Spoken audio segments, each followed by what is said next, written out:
కొత్త బిచ్చగాడు పొద్దెరగడు అన్న సామెత మీకు తెలిసే ఉంటుంది. కానీ ఇప్పుడు మనం మాట్లాడుకోబోయే బిచ్చగాడికి పొద్దుతో అయితే పని లేదండి.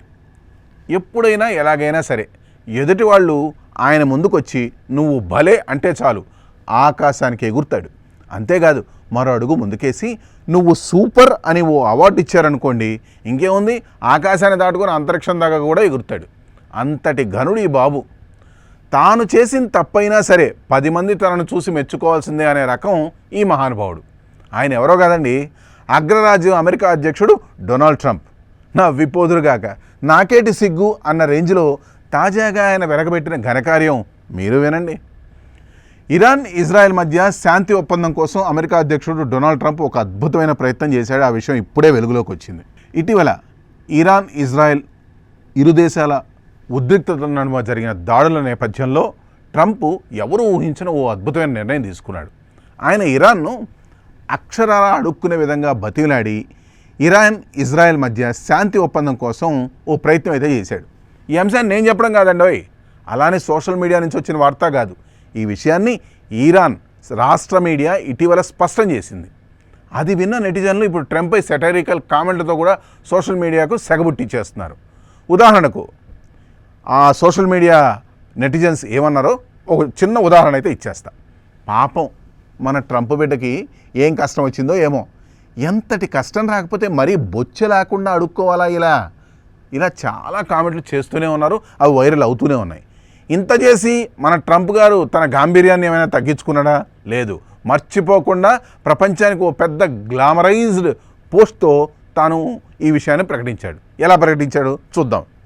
ట్రంప్ తన ప్రకటనలో ఇరాన్ ఇజ్రాయెల్ మధ్య పూర్తి సమగ్ర శాంతి ఒప్పందం కుదిరిందని, ఇరు దేశాల మధ్య మరికొన్ని గంటల్లో కాల్పుల విరమణ కూడా అమలవబోతుందని, ఈ విషయంలో అందరికీ అభినందనలని చాలా డాంబికంగా పోస్ట్ చేశాడు. కానీ ట్విస్ట్ ఏంటో తెలుసా?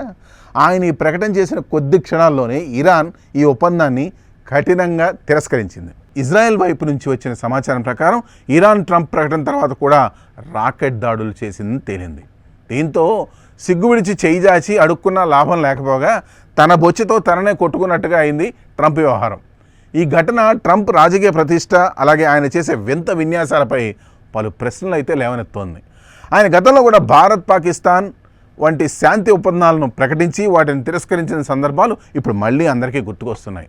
ఏమైనా సరే ఉండడానికి వైట్ హౌసు, అనుభవించడానికి అధ్యక్ష పదవి ఉన్న ట్రంప్కి ఏమాత్రం అర్హత లేని నోబెల్ కోసం చాలా నాటకాలు వేస్తూనే ఉన్నాడు. ఎలాంటి నాటకాలు?